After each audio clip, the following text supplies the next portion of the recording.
ہم ایک آئینی عدالت کے قیام کی تجویز دیتے ہیں جس میں تمام وفاقی اکائیوں کی مساوی نمائندگی ہو۔ وفاقی آئینی عدالت بنیادی حقوق، آئینی تشریع اور وفاقی اور بین الصوبائی تنازعات سے متعلق تمام مسائل کو حل کرے گی، ایسا کہنا تھا بلاول بھٹو کی جانب سے۔ انہوں نے یہ بھی کہا کہ ججز کی تقرری عدالتی اور پارلیمانی کمیٹیز کو ضم کر کے ہم پارلیمنٹ، عدلیہ اور قانونی برادری کو مساوی کردار دینے کے قائل ہیں۔ ہمیں امید ہے کہ مشترکہ مسودہ 26ویں آئینی ترمیم کو پاس کرنے کے لیے سیاسی جماعتوں کے وسیع اتفاق رائے کی بنیاد بن سکتا ہے۔ Chairman Peoples Party Bilawal Bhutto Zardari نے ٹویٹ میں یہ کہا کہ پاکستان پیپلز پارٹی کا مسودہ بھی عوام سے شیئر کر دیا ہے۔ 26ویں آئینی ترمیم کو بہتر بنانے کے لیے عوام سے بھی تجاویز مانگ لی ہیں۔ ادھر جے یو آئی کے رہنما کامران مرتضیٰ نے کہا کہ آئینی عدالت اور بینچ کے حوالے سے معاملہ رکا ہوا ہے، ہم کوشش کریں گے کہ اتفاق رائے سے آگے بڑھیں۔ مسودوں پر مشاورت کا عمل جاری ہے۔ پیپلز پارٹی کے رہنما مرتضیٰ وہاب نے کہا کہ چیزیں درست سمت کی جانب بڑھ رہی ہیں، مسودے پر ایک دوسرے کی رائے جاننی ہے، اب ہم مشاورت کریں گے۔ وہ اسلام آباد میں میڈیا ٹاک کر رہے تھے۔ مینلی تو ہم پھنسے ہوئے ہیں کانسٹیٹیوشنل کورٹ پہ اور کانسٹیٹیوشنل بینچز پہ، تو دیکھتے ہیں کہ کچھ تھوڑا سا یہ اس ہماری طرف آئیں، کچھ ہم ان کی طرف آئیں، دونوں ایک دوسرے کی باتوں کو جو ہے نا کسی طرح سے ایڈجسٹ کریں۔ تمام تر مسودہ جو ہے وہ ہم نے آپس میں ڈیبیٹ کر لیا ہے، ڈسکس کر لیا ہے۔ جو ان کا ڈاکومنٹ ہے وہ بھی ڈسکس ہوا ہے، ہمارا ڈاکومنٹ ہے وہ بھی ڈسکس ہوا ہے۔ پارلیمانی میٹنگ میں جو پیپلز پارٹی کا مسودہ تھا وہ پارلیمانی اراکین کے ساتھ شیئر کیا گیا، اور اس کے بعد بلاول صاحب نے مولانا صاحب کی رہائش گاہ گئے وہ، اور پھر مولانا صاحب سے ملاقات کی اور اپنے جو پروپوزل تھے اس حوالے سے ان کو کانفیڈنس میں لیا۔ کل فیصلہ یہ ہوا تھا دونوں لیڈران کے درمیان کہ جے یو آئی کی اور پاکستان پیپلز پارٹی کی جو قانونی ٹیم ہے وہ آج پھر بیٹھے گی اور مشاورت کرے گی۔ ہم نے اپنا پوائنٹ آف ویو ایک دوسرے کے ساتھ انگیج کیا ہے، مشاورت کی ہے اور چیزوں کے اوپر کام کریں۔ بڑی پازیٹیو مثبت میٹنگ ہوئی اور انشاءاللہ چیزیں درست سمت میں آگے بڑھ رہی ہیں۔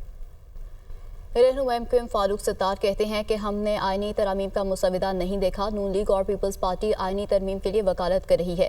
جماعتیں اپنے ضرورت کے تحت اصلاحاتی ایجنڈے کی حمایت یا مخالفت کرتی ہیں۔ پی ٹی آئی حکومت میں ہوتی تو اس کی ضرورت بھی اسی طرح کے بل کی ہوتی، وہ اس لیے مخالفت کر رہے ہیں کہ ان کے سیاسی مفادات کو نقصان پہنچ رہا ہے۔ دیکھیں،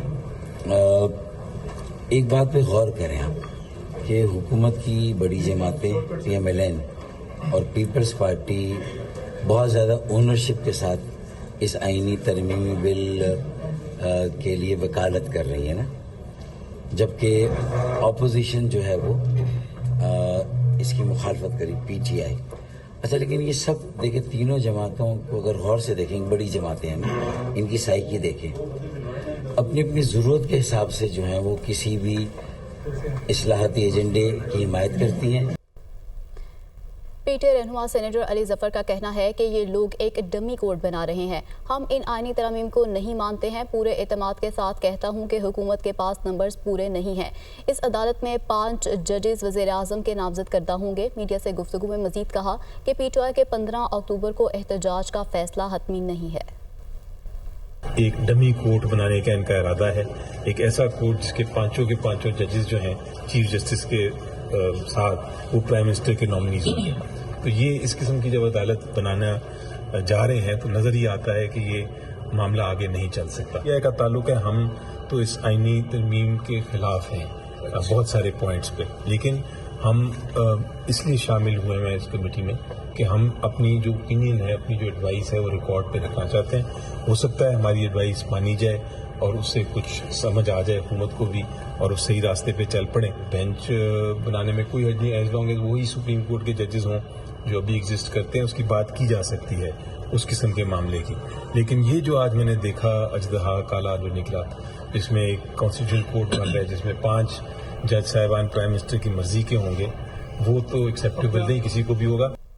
ویلکم بیک۔ بریک کے بعد آپ کو بتائیں کہ پاکستان کی میزبانی میں 15 اور 16 اکتوبر کو اسلام آباد میں شنگھائی تعاون تنظیم کا اہم اجلاس، دفتر خارجہ نے شرکت کرنے والے ممالک اور رہنماؤں کی تفصیلات جاری کر دی۔ مزید تفصیلات اسلام آباد سے اس رپورٹ میں جاری ہیں۔ پاکستان کی میزبانی میں ایس سی او کا اہم اجلاس کس ملک سے کون بنے گا معزز مہمان، دفتر خارجہ نے تفصیلات جاری کر دیں۔ ترجمان دفتر خارجہ کے مطابق اجلاس میں چین، روس، بیلاروس، قازقستان، کرغزستان، تاجکستان اور ازبکستان کے وزرائے اعظم شرکت کریں گے۔ ایران کے اول نائب صدر اور ہندوستان کے وزیر خارجہ بھی آئیں گے۔ آبزرور ملک منگولیا سے وزیر اعظم اور وزراء کی کابینہ کے نائب چیئرمین شرکت کریں گے۔ مہمان خصوصی ترکمانستان کے وزیر خارجہ بھی اجلاس میں شریک ہوں گے۔ وزیر اعظم شہباز شریف شنگھائی تعاون تنظیم کے موجودہ چیئر کی حیثیت سے اجلاس کی صدارت کریں گے۔ اجلاس کی سائیڈ لائنز پر مختلف ممالک کے رہنماؤں سے اہم ملاقاتیں بھی کریں گے۔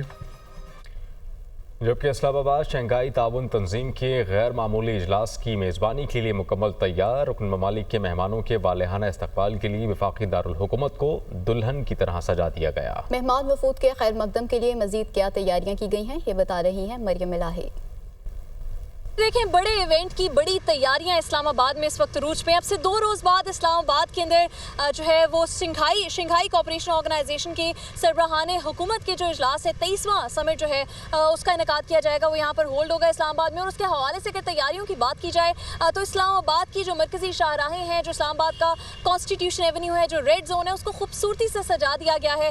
وہاں پر جو ہے وہ خصوصی لائٹس کا انتظام کیا گیا ہے، ڈیجیٹل بینرز لگائے گئے ہیں یہاں پر، جن کے اوپر گریٹنگز ہیں ان سربراہان مملکت کے لیے، ان سربراہان حکومت کے لیے جو کہ پاکستان کے دورے پر تشریف لائیں گے اس اجلاس کے لیے۔ بات کی جائے اگر ان خوبصورتیوں کی تو یہاں پر پھولوں سے اس جگہ کو سجایا گیا، لائٹس لگائی گئی، تزئین و آرائش مکمل طور پر کی گئی ہے تاکہ کافی اچھا ایک پلیزنٹ قسم کا جیسچر دیا جا سکے اپنے آنے والے گیسٹ کو۔ بات کریں اگر سیکیورٹی کی تو سیکیورٹی کے حوالے سے بھی سخت انتظامات اسلام آباد کے اندر کیے جا سکے ہیں۔ جو ریڈ زون کا اطراف ہے، جو کنونشن سینٹر جہاں پر ایگزیکٹلی یہ ایونٹ جو ہے وہ ہولڈ ہوگا، وہاں اس کے اطراف میں سیکیورٹی کی جو ایجنسیز ہیں، جو لا انفورسمنٹ ایجنسیز ہیں، اور ان کا عملہ ڈپلائڈ ہے۔ اور اس وقت اسلام آباد کی جو خوبصورتی ہے وہ مزید نکھر کر سامنے آ گئی، اور اسلام آباد کا جو یہ جو دارالحکومت ہے پاکستان کا، یہ اس وقت بالکل تیار ہے کہ آنے والے مہمانوں کو جو ہے وہ ہوسٹ کر سکے۔ جی، وزیر دفاع خواجہ آصف نے کہا کہ 15 اکتوبر کی الغار روکنے کے لیے ریاست پوری طاقت استعمال کرے گی۔ عدالتیں 15 اکتوبر کے احتجاج کی کال پر سوموٹو کیوں نہیں لیتی؟ پی ٹی آئی کے احتجاج کا عدلیہ کو نوٹس لینا چاہیے تھا۔ یہ سانحہ 9 مئی دوبارہ برپا کرنا چاہتے ہیں۔ یہ لوگ ریاست کو بلیک میل کر کے بانی پی ٹی آئی کو رہا کرانا چاہتے ہیں۔ 15 کو جو انہوں نے کال دی ہے، یہ 9 مئی دوبارہ برپا کرنا چاہتے ہیں۔ وہ کیوں نہیں سو موٹو نوٹس لیتی؟ کیوں نہیں ورڈکٹ دیتی کہ یہ 15 کا جو معاملہ ہے، جو یہ جس کا یہ اعلان کر رہے ہیں، کال جو دے رہے ہیں، یا آج سے 1 ہفتہ پہلے جو اٹیک ہوا ہے اس کے اوپر جو ہے عدالتی حکم کیوں نہیں آیا؟ ان کو نوٹس لینا چاہیے اس بات کا۔ اس کو روکنے کے لیے پورا مائٹ جو ہے ریاست کی، پوری طاقت جو ہے ریاست کی انشاءاللہ تعالی استعمال ہوگی۔ وزیر اطلاعات پنجاب اسما بخاری کا کہنا ہے کہ تحریک انصاف نے پاکستان کی ترقی اور خوشحالی کے خلاف اعلان جنگ کیا ہے۔ اس اعلان جنگ کا جواب جیسے جنگ میں دیا جاتا ہے بالکل ویسے ہی دیا جائے گا۔ اس بار کوئی غلط فہمی میں نہ رہے، پی ٹی ایم اور پی ٹی آئی میں کوئی فرق نہیں ہے۔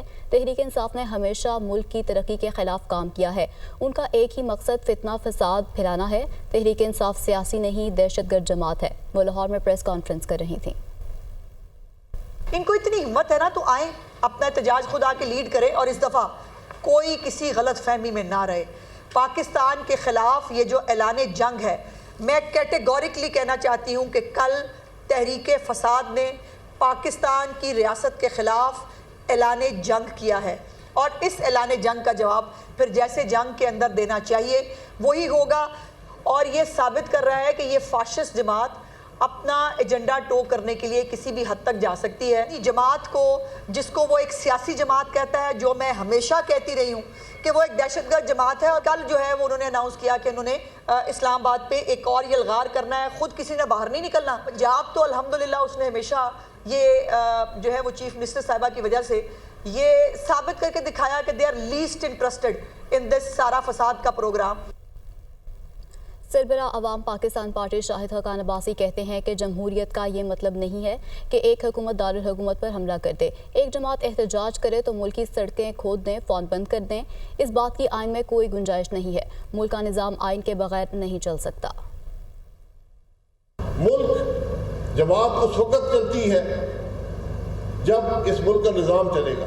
اس ملک کا نظام آئین کے بغیر نہیں چل سکتا کہ ہم آئین کو ایک طرف کر دیں اور ہم ملک چلانا شروع کر دیں۔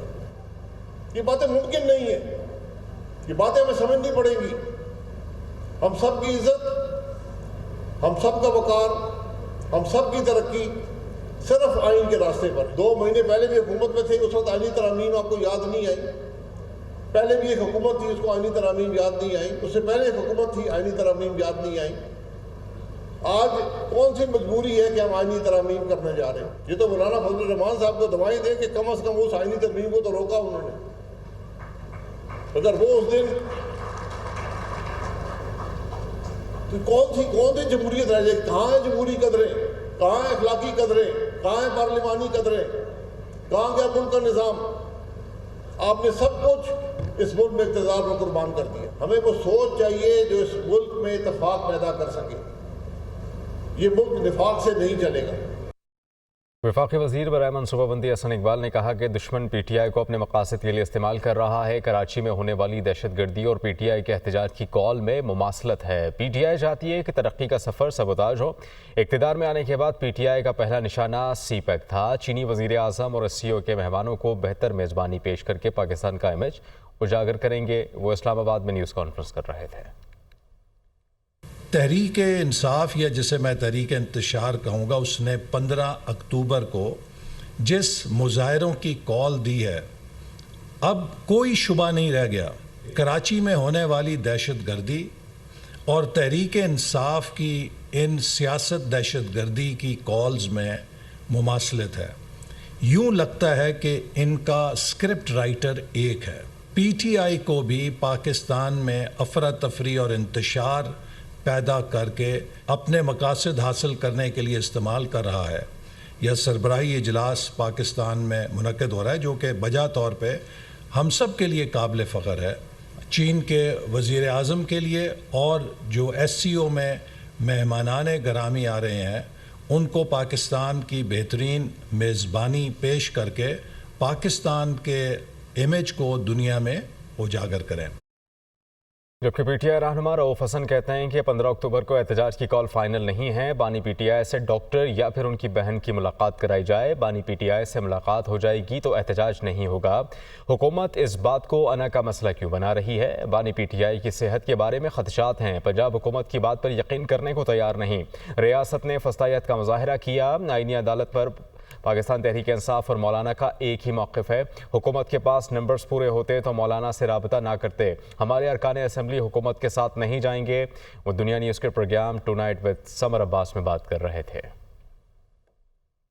یہ دیکھیے جی، اس احتجاج کی جو کال ہے یہ فائنالٹی نہیں ہے. ہم ان سے یہ ریکویسٹ کر رہے ہیں کہ جی آپ ہمارے ایک بندے کو، ہمارے ڈاکٹر کو، ڈاکٹر فیصل سلطان کو یا ان کی بہن کو، نورین صاحبہ کو، آپ ان سے ملوا دیجیے. اگر یہ آپ کر دیتے ہیں تو یہ کال واپس ہو جائے گی آٹومیٹیکلی. یہ کنڈیشنل ہے، یہ کوئی فائنالٹی نہیں. آئینی عدالت کا جو قیام ہے اس میں ہمارے اسٹانس اور مولانا صاحب کا اسٹانس جو ہے وہ ایک ہی ہے. آئینی پیرلل عدالت نہیں بننی چاہیے. سپریم کورٹ کی جو جورسڈکشن ہے اس کو کمپرومائز نہیں کرنا چاہیے. آئینی بینچ بن جائے گا. جورسڈکشن جو ہے وہ سپریم کورٹ کی رہے گی اور اس کے انڈر وہ کام کرے گا. اور اس چیز کی تو آپ مخالفت کریں گے چیف الیکشن کمشنر کو اگر توسیع والا جو ہم دیکھتے ہیں، پہلے بات سنیں گے، پہلے ہم پڑھیں گے، اس کو سمجھیں گے باقی چیزیں کیا ہیں اور اس کے جو محرکات ہیں اسی کے مطابق ہم ایک پریگمیٹک فیصلہ کریں گے. ان کے پاس نمبرز نہیں ہیں تب تک ہمارے بندے اگر مولانا صاحب مل بھی جاتے ہیں جو ہمیں یقین ہے نہیں ملیں گے ان کے ساتھ، اس کے باوجود ان کے پاس 7 نمبر کم ہے.